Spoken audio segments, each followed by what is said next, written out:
New York Giants fans, welcome to Bowl Week, where everybody decides that they're going to watch the quarterback that they want for the very first time and judge them all based off of what they saw today. I can't make these type of things up. We had the opportunity to see Cam Ward and Shedeur Sanders play today. I'm going to break down their performances, and I'm also going to tell you guys why you probably need to chill out. I'm Coach Gene Clemons, and I have a giant issue. 3, 2, 1.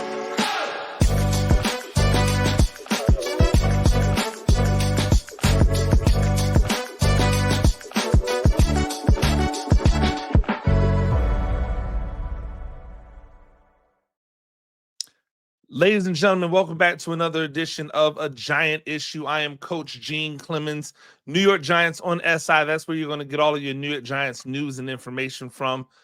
Fantastic to be with you once again. I want to start this by saying congratulations to Eli Manning for being a finalist for the Hall of Fame. If Eli Manning gets in, ladies and gentlemen, I'm going to Canton, right? Not because I am like this big New York Giants fan, but because I'm a football fan, right? And Eli Manning represents so much to you guys that I want to be able to go there and get you the information that you need that maybe some other people aren't going to be able to get you. I want to be able to go over there and have some conversations, ask some questions, talk some talk that maybe others wouldn't talk. So if he gets in, I'm there, right? At least I hope I'm there. Obviously, money rules today. If I can afford it, I'll definitely be there. If I can afford the time off, I don't get, killed by the bosses. It was fun tonight, right? I thought tonight was a great opportunity. Tonight was a great opportunity for us to see Cam Ward and Shedeur Sanders. I'm going to just go on record right now as saying, like, I wouldn't mind either one of them being the quarterback, right? I'm not here to talk to you about or to put one down and build one up or vice versa. Like, I think if the New York Giants got either quarterback, they should be happy. I think both quarterbacks are different. And so you should know what you're getting, right? And then you should understand how you want to use those quarterbacks in those situations. But both are different. We had an opportunity to see both play back-to-back games. Now, I still contend that we missed the boat. It should have been Colorado versus Miami in the Pop-Tarts Bowl or Miami versus Colorado in the Alamo Bowl. But, things happen. Both quarterbacks lost today. Both quarterbacks teams lost today. They lost in different ways. Their contributions were different. And I want to talk about it all. I'm going to start with Cam Ward because I think it's interesting that Cam Ward played, right? I think it's interesting that Cam Ward played, that he decided to play in the game. Now, I don't know what the motivation was behind playing. I don't know if the motivation was simply to try to break a record, right? I'm not sure. I'm okay if that was the reason why, but I'm not sure. I do know that Cam Ward calls himself more internet, if I'm saying that right, more internet issues by playing than he would have if he didn't play. Let's keep one thing a buck, right? Cam Ward doesn't owe Miami anything. Miami didn't make Cam Ward. The Cam Ward that y'all are seeing at Miami is the exact same Cam Ward from last year. The only difference is that the offensive line was better. I'll get back to that soon, obviously. We'll talk about the offensive line, but the Cam Ward that you're seeing is the Cam Ward that I saw at Incarnate Word 4 years ago. That Cam Ward, his second year at Incarnate Word, when he won the Jerry Rice Award, because I believe he redshirted his freshman year, if I'm not mistaken. I could be wrong. But like that Cam Ward and what he was able to do at Incarnate Word is all of the same stuff that Cam Ward was doing at Miami, right? So like I premise that with this, you know, he went out there and he played a half where he put up, or he helped put up, 31 points for Miami, and Miami still lost that game, right? What do you do? He only played the first half. He put up 31 points in the game, or the team put up 31 points in the game before halftime or by halftime, and Miami was not able to make it stick. They were not able to get the team across the finish line. This is a Miami that everybody keeps telling me has like one of the best coaches in America, one of the best recruiters in America. And they brought in a quarterback who looked like he had never played football ever. Like he had never been him. I'm sorry, as a quarterback, I don't want anybody as my quarterback that at some point in time was not him. What do I mean by him? Somebody who knows when I walk into this room, I'm the alpha. When I walk into this room, I command respect. When I walk onto this field, they have to fear me, or they have to account for me. They have to be aware of what I can do. He didn't like that at all. Not him, not the other big, tall, goofy-looking stick they had out there on there. It really made me go, yo, Reese Poffengarten, the quarterback that left Albany when he should have stayed at Albany to go to Miami, only for Cam Ward to come there and him to never get on the field. They should have like made him stay. They should have told him, hey, you need to stay, because it gets spooky. It gets legit spooky when Cam Ward's not on the field, right? And so then I saw people who clearly are not fans of Cam Ward decide that they wanted to kill Cam Ward for not playing the second half. I think even one of the Reddit sites had it as he refused to go back in. I don't think that happened at all. I think this was an agreed upon, hey, I'm going to come and I'm going to play my butt off for a half. I'm going to do everything that I can to will you guys to a win in the first half. It's up to you in the second half to make it stick. Now, unfortunately for Miami, here's what happened. The first play of the game was a high snap that ended up being fumbled and a turnover, right? Then Miami scores 3 straight. They get turnovers or a time where they don't where Iowa State doesn't score, and then they settle for field goals instead of going for it on 4th down when they're close to in their zone. To me, when you have a Cam Ward and you get inside the 50, especially 40 and in, it's all 4 down territory, because he's so good with his feet, with his poise, and he has such a good offensive line giving him protection in front of him. Every play is a chance for him to score a touchdown. And we saw it. On the protection was excellent. He was poised in the pocket. He went through the reads. He delivered the ball. Mind you, by the way, while everybody is bagging on Cam Ward for only playing the half, Restrepo, his top wide receiver, the guy who has a record now because he played with Cam Ward, opted out. 2 other wide receivers.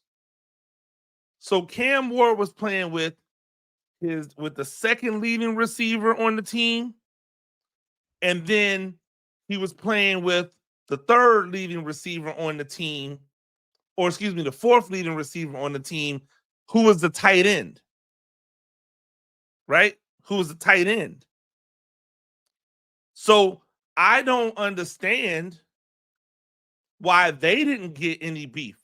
I said that I thought it was corny that your wide receivers would sit down on you if the quarterback comes out there.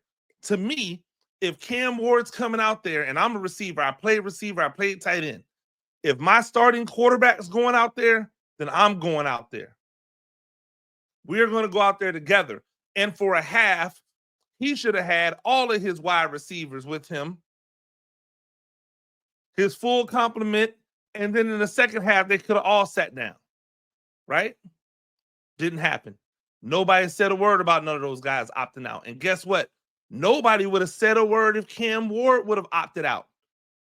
Nobody would have said a word. They just went, oh, well, that's the thing. And guess what would have happened if Cam Ward would have opted out this game? Miami would have gotten boat raced because their offense was all run game. And the moment they realized, oh, snap, all we got to do is sell out on the run and let this big goofy dude that they got backing up Cam Ward try to beat us, it was game over. Game over. Period, end. So Cam Ward went out there, arm talent out the wazoo, dropping the ball in the bucket, hitting people in stride, hitting people in rhythm. He threw one medicine ball, one hospital ball to his tight end and almost got his tight end killed. But outside of that, just boom, boom, boom, boom. 3 touchdowns in the half without even having to put up a ton of yards. Deadly accurate. When he had to move around, when he had to make things happen, when he had to maneuver in the pocket, did so fluidly. Never looked frazzled, never looked frustrated, never looked bothered. Very similar to the way he's looked all season. It was a great performance. And then he decided to sit down and people bagged on him for it. And look, I got to be honest with you guys. Would I have made the same decision as Ward? No. If I'm playing, I'm playing. And if I'm not playing, then I'm not playing. Either I'm going to make that decision that I'm playing or I'm not playing. It's not going to be some, well, you know, I'm going to play a little bit and then I'm going to get out of here. I can't do it. But I don't fault him for it because where is the reasoning behind it? What's the point? Right? We saw what happened in Colorado because people tried to use it as a diss against Colorado. But Cam Ward made all the people who claim to have watched him but haven't really watched him play realize that he is, in fact, worthy of a number 1 overall pick. So congratulations, Giants fans. There's one guy there. There's one guy there. The other game, Shedeur Sanders, was not a virtuoso performance. It wasn't his best work. It wasn't his coup de grace. He struggled. Defensively, I think they disguised some things that made him hold the ball a little bit longer than he should. But then also, the offensive line were constantly getting beat. They constantly got beat on inside moves. We've seen it all year, actually, where if they're able to shut down the inside move, they play pretty well. But if they're allowing teams to get inside pass rushing moves on them, very similar to Evan Neal and his struggles over at right tackle. If they're able to get inside moves on them, and by the way, Colorado's right tackle tonight, absolutely walking basura. Really, really bad. But if they do that, then they have pressure, and Shedeur Sanders had a lot of pressure. A lot of pressure. He threw a lot of passes that he had to make something happen, manipulate, move around in the pocket. He broke contain and took off a lot more than you see him take off because the pressure was there. They couldn't get an established run game going like Miami was able to. So because they couldn't get even like a remotely decent running game going, everybody was able to just stay back on the pass. He was able to get the ball to Travis Hunter a couple of times. Travis Hunter was Travis Hunter, scored a touchdown, looked phenomenal, broke somebody's ankles, right? And then I saw someone on the internet saying, well, you know, the best thing about Shedeur Sanders on tape is Travis Hunter. Essentially saying that the only reason that Shedeur Sanders is good is because he has Travis Hunter. But that's cap. Like, that's ridiculous, right? Because Travis Hunter has missed games. And when he's missed games, Shedeur Sanders has still been him. Before Travis Hunter became Travis Hunter, Shedeur Sanders was a freshman at Jackson State, put up record numbers, and was the Jerry Rice Award winner for the Rookie of the Year. The very year right after Cam Ward won the award. Cam Ward won the award, and then Shedeur Sanders won the award. That next year, when he got Travis Hunter was injured for many of the games that year. He missed a lot of football. Shedeur Sanders rewrote the record books that year. Shedeur Sanders was a monster that year.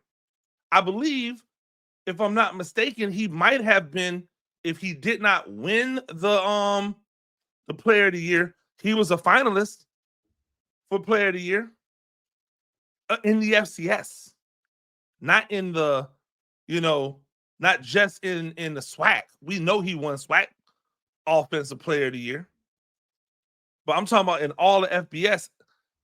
I'm not sure off the top of my head, but I believe he might have been a finalist, if nothing else. Shedeur Sanders was him. And then he went and took his talents to Colorado. I heard someone else say, hey, you think Shedeur Sanders would be rated as high if his daddy wasn't named Deion Sanders? And I go, well, yeah, because if you watch people play football, you know that he's really good at football. And this brings me to another thing I like about both of these guys, and I'll talk about it more in the offseason when I start to break them down. But both Shedeur Sanders and Cam Ward moved up a level. They didn't go from HBCU or from FCS to G5 to P4. They went from FCS, and in Shedeur Sanders' case, HBCU, FCS, which, if we're being honest, right, a little bit lower level than the elite, where Cam Ward was playing in, getting into the FCS playoffs, right? They went from their levels all the way to the P4 and had success at the highest level at the P4 level. They were both 1 and 2 at the P4 level. So no, this wasn't Shedeur Sanders' best game. He had 2 interceptions. One of them ricocheted off of Jimmy Horn Jr.'s hands when he caught it and then got hit in the back. It popped up. Someone made an absolutely miraculous catch before it hit the ground. That's an interception. The other interception was a bad throw, right? He was under duress. He threw the ball to a place. It sailed on him or whatever it did. And then someone dove and made another really good interception. Ta-da! His 1 touchdown to Travis Hunter was in the game. His second touchdown that he had was in the 4th quarter. You can call it a garbage touchdown if you want. I get it. But neither one of these 2 games will define, right? Neither one of these 2 will define where they go and who they are, because both of them have so much tape out there that you can't help but notice what they're doing right now. You can't help but notice how good they are. And the thing that you have to really appreciate about both guys, is that both guys are leaders. People want to play for them. They want to go hard for them. They want to work hard for them. They want to stay up. Like they go and travel. They take care of their people.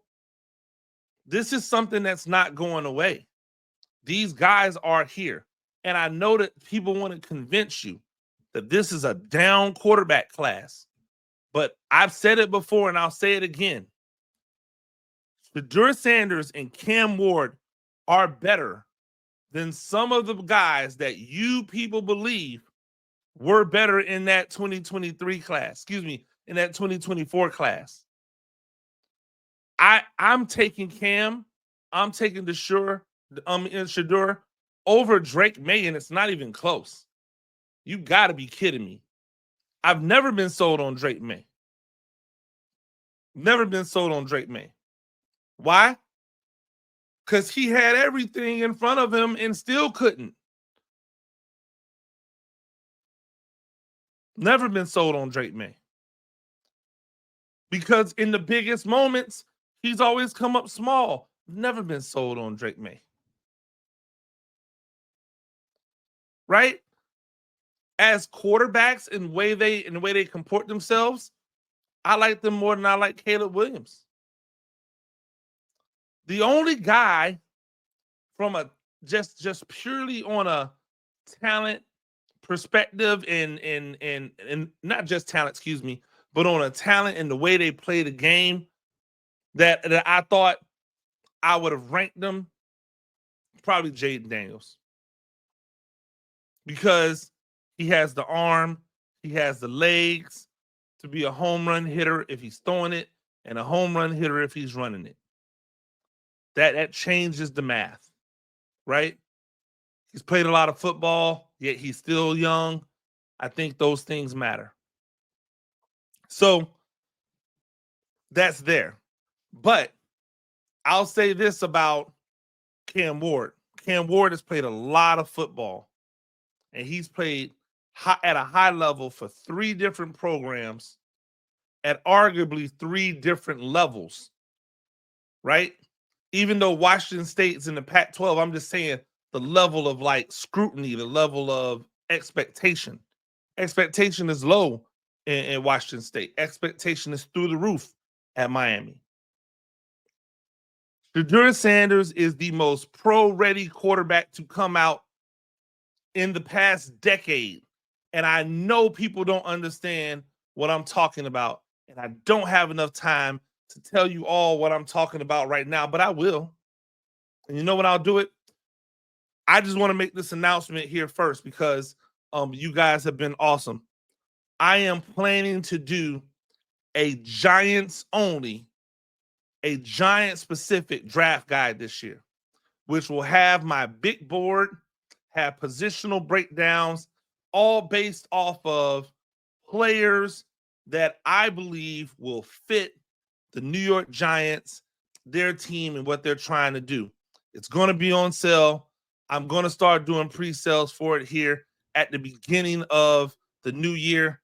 I would love if you guys would patronize and pick one of those up. It won't be a ton of money, but it will be a labor of love that needs a little bit of monetary value behind it. So I'm going to be doing a Giants-only draft guide. That is where you're going to be able to see all of my musings and everything that I believe goes into what's necessary, right? Goes into what's necessary in order for in order for the Giants to draft those perfect elements to round out what is a roster that has talent on it but needs more. I digress. So now they go into the offseason. And if you're asking me, I don't think they need to do anything else.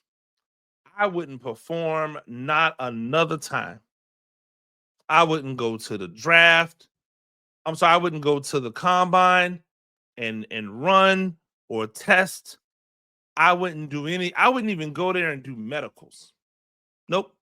You want medicals? Come to the school. We'll do the medicals at the school. I would not do anything. You know why? Because at this point, The only thing that's going to happen for them now is for us to criticize them. And by us, I don't really mean me, right? The only thing that's going to happen from here on out now is for people to nitpick at the negatives, not to uplift the positives. I'm actually going to probably nitpick at negatives as well, because that's what we do when we're doing draft analysis. We want to talk about the things that they do, and we want to talk about the things they can get better at, right? So if I'm them, it's done. You've got the hand of Barnes. If I go to the draft, if I go to the combine, it's only to do the medical stuff. I'm not performing. I'm not throwing. Nope. Sorry. Not doing it. That is a television show. That is not an evaluatory type of atmosphere. Right? So those are the things that I think about. And I think that whether you have Cam Ward or Shedeur Sanders as your number one, you're right. If you're asking me which guy I believe the Giants should choose, clearly I've been on board saying it's Shedeur Sanders, right? And in the offseason, in my draft guide, I'll go into ad nauseum why. And I'll also talk about other quarterbacks. It was announced that, that Carson Beck is coming out. Jackson Dart's out there. Jalen Milroe might be out there. I'm going to talk about all of the draft eligible quarterbacks and how they fit with the New York Giants. I'm going to do all of that this offseason, and I hope you guys will patronize, because that's going to be awesome. It was really awesome, really fun. I know I said awesome too much. It was really fun to watch both of these guys back to back. I think it would have been really, really good, though, if they played head to head. It would have been so much fun to dissect that entire game. And maybe I'll go and find some footage on both of those games and do some analysis on them and a little breakdown on here for you. But man, it's a great time to have a top overall pick. Do not let these people convince you that this is not the class to pick a quarterback. Do not let these people convince you that now is the time to trade the pick away and get more picks. I saw some people doing mock drafts where they traded the number one pick away, and they didn't even get multiple first round picks. I went, wait a minute. We've watched these teams out here trade away the number one pick and in return get 2 and 3 first round picks. And you're telling me that you're going to trade away the first round pick and not get multiple first round picks? The audacity, the unmitigated gall. Don't allow these people to tell you that this is the draft to trade. This is the draft to get a quarterback. They're both sitting there. Shedeur Sanders, he ain't 25, ladies and gentlemen. Cam Ward's not even 25, and he's been around for a long time. Shedeur Sanders is a true senior, meaning he has only played 4 years of college football. He is a true senior, not some bootleg senior that's got 7 years on the yard. Not that goofiness that I saw down in Miami with their tight end who's been in school, been on a team for 9 years or some ridiculousness like that. Nope. 4 years. And go check his resume. All 4 years, he's been a baller. Cam Ward, 5 years. And the last 4 of those 5 years, he's been a baller. I can't wait to see how everything plays out. We move on into the postseason. We get ready for the game tomorrow. It should be an interesting game, an interesting last couple of weeks. We'll be back to talk about it. Thank you for joining me. As always, New York Giants on that side. That's where you get all of your New York Giants news and information from. Make sure you hit that up. Make sure that you're hitting the subscribe button over here. We didn't get to 2,000. I was a little disappointed. All I wanted for Christmas was 2,000 subscribers. Didn't get to 2,000. We'll keep on working at it, though. We'll keep on moving forward. I know we'll get to 2000 once the offseason hit, and we'll have all of this good stuff to talk about the future and some positive things that are going on. Until then, I'm Coach Gene Clemons, and I have a giant issue.